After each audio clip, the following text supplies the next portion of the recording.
Is it the federal government or the state government's responsibility for border security?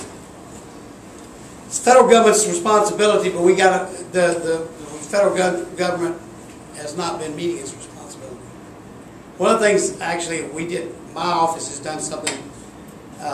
It's kind of fun. One of the things, I think everybody would know this, but when you let people know you're going to come to visit, they clean up the house. Well, same thing on the border. If you let them know you're going to come down and do a tour of the Border Patrol will take you around and show you all the good things that are happening. But if you just drop in without telling them you're coming, then you're going to see what's really going on down there. So I sent a team. I'm on the Border Immigration Caucus. And I sent a team of staffers down there, unannounced. And in fact, Frankie Limmer, our former county commissioner's got property down there, and he met them and took them around and introduced them to ranchers up and down the border. They talked to ranchers, they talked to citizens, they went in cafes and drank coffee. They went to the Border Patrol, they went to the sheriffs. We've written a pretty extensive report about the real border, and the real border is a really, really scary place. I went, as part of this study to Arizona, that trip to Arizona, I went to the Arizona border, met with the Arizona sheriffs, and their place is more scary than ours because at least we got a river. And so it is a very bad situation on the border, very bad. And we can't ignore it, and Texans are not going to ignore it. We're just not going to ignore it. We've got to, when a guy who's investigating that shooting on Falcon Lake is found with his head cut off. He's a police investigator, and his head's been cut off. The place is out of control. And the Zetas and those gangs down there, they own northern Mexico. And we can't have it. I mean, those are our long-term good neighbors down there. And we ought to be talking to them about helping them with resources to run those snakes out of Mexico. We did it in Colombia, and we can do it down there. Real big. That's actually the biggest foreign problem we got is Mexico.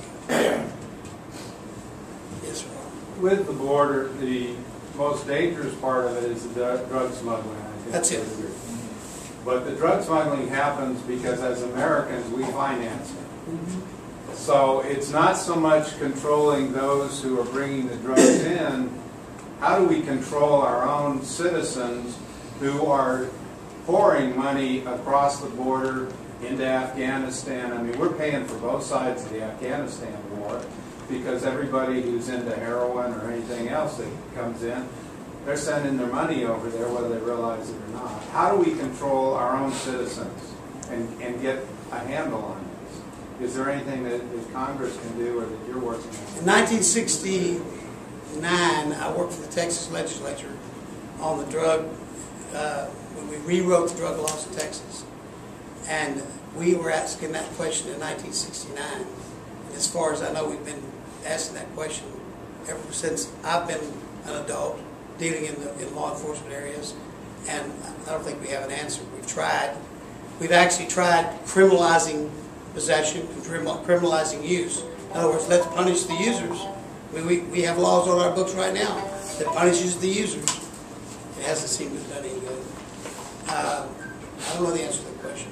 And I've been working in law enforcement since 1969 on drug cases. And now we basically have a theory in Williamson County that we think works pretty good. Punish the hell out of the distributors, punish the hell out of the users, punish the hell out of everybody in this. And if you want to be a drug addict, go down south with the liberals. You'll find this interesting. I got a call from the Austin American Statesman. I love to be from Williamson County. Got a call about three months ago. Austin American Statesman asked me about how I felt about fences.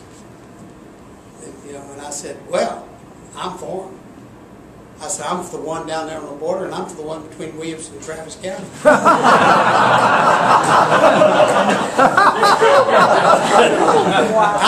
I thought it was funny. They didn't think it was funny.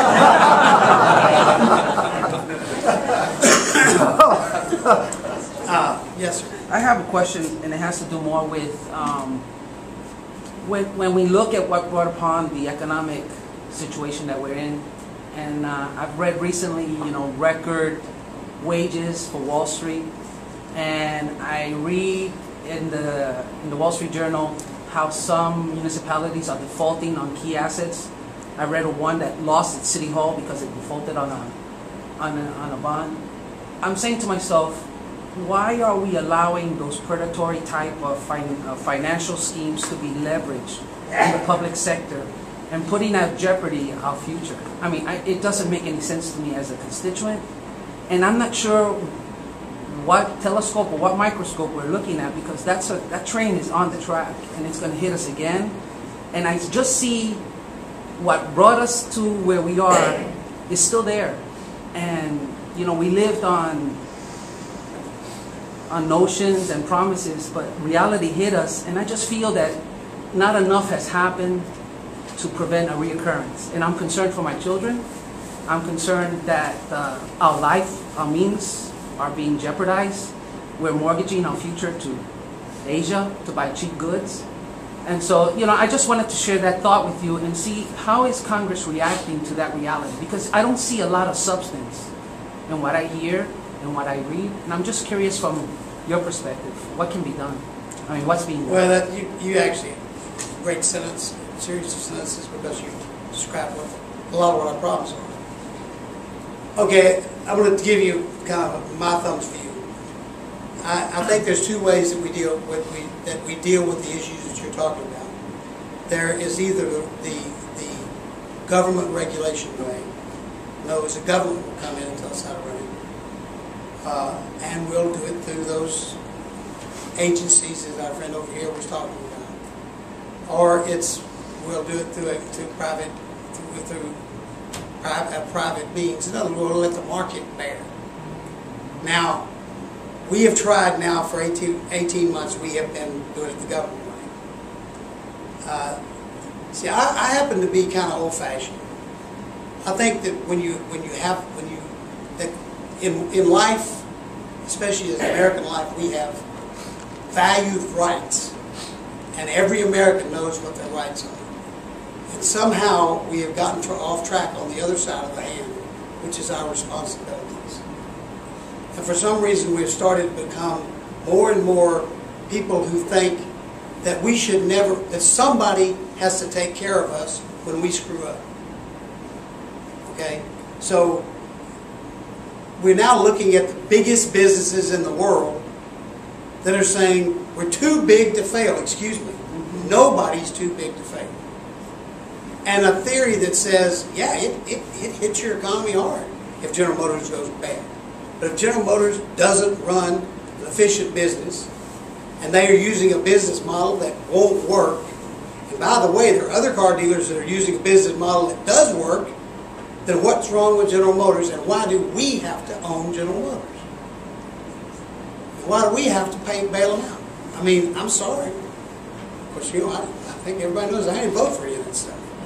Because the truth is, I think whether you run a Dairy Queen in Hutto, Texas, or whether you run General Motors, if your business model is bad and you don't do it bad, it's not the government nor the taxpayer's responsibility for your bad business decisions. It's your responsibility. But we're now 18 months, actually we're now 26 months into a concept of too big to fail.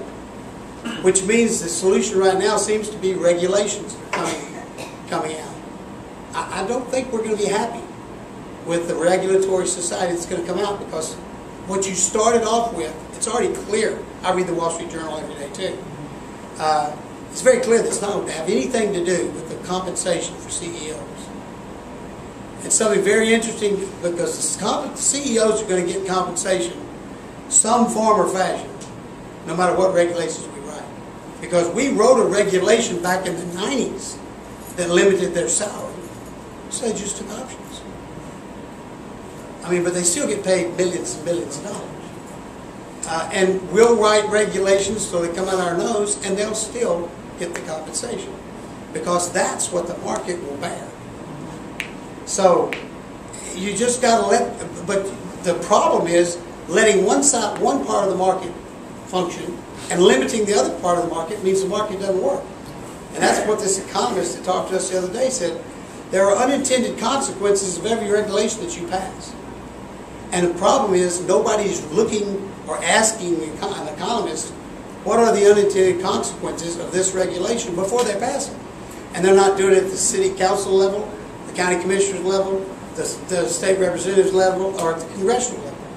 And quite honestly, it's the unintended consequences, according to this economist, that cause society to get so, I shouldn't use the word screwed up, but it's not one of my words. And that's that's another thing. So the answer to your question is, I think the market should be allowed to work. But I don't think that's where we're going. I think we will continue to go down the government regulations point, and then you've got to go back and look at the history of the United States on government regulations, and you'll see that we do this. And we're in one of these up here, and we're probably headed down in one of these. So you just come out of the Carter administration and go into the Reagan administration, and you see the government regulation drop. And then you come out of, unfortunately, you come out of the Reagan into George Herbert Walker Bush, who was more liberal, and you see the regulations go up. And then Clinton kept them up, and then George W. jerked them down again. Now Obama's taking them back up. Somebody else will bring them back down. I don't think that's a good way to do it, because I think the free market, actually left alone, functions extremely well. I'm a free enterprise conservative. Thank you very much.